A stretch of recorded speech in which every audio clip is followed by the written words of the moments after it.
By the words of Stephen Fry, one of the greatest human failings is preferring to be right rather than being effective.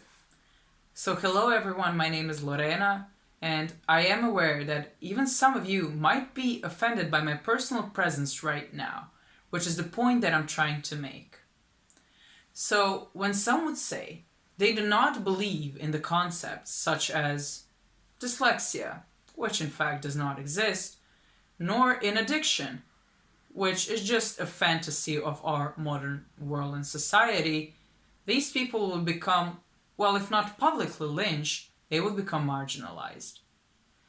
And the person who is, well, disapproved of expressing his or her own opinion will be classified with enough pathology to be considered as someone who is having issues, for example, with phobias, a medical term.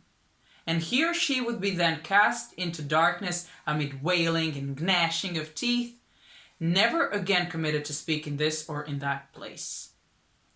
This is a common occurrence and a straightforward censorship.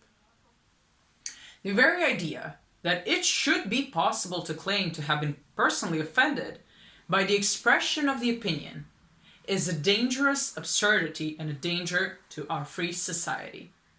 The concept of political correctness has corrupted our society and our world, perhaps even beyond repair.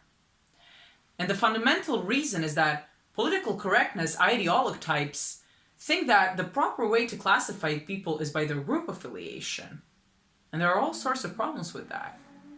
One is that there's an endless number of ways that you can classify people by their group affiliation. And that is actually a big technical problem, but more importantly, you need a broad story to tell people on how they should interact with other people and with the world. And what the West is teaching us, it is saying that we should treat people as individualist sovereign. Our political system is predicated on that extraordinary and difficult to attain ideal. And to replace that with collectivist narrative, it means essentially that we're being pushed back into the tribal warfare. What George Carlin once said is that political correctness is fascism pretending to be manners, and you control your thought by controlling your language. Political correctness seems to be filling the void where religion once stood in people's lives.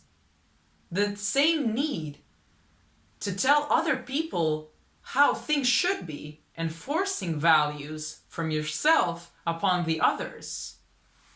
It does not change what people think, it changes what they can say.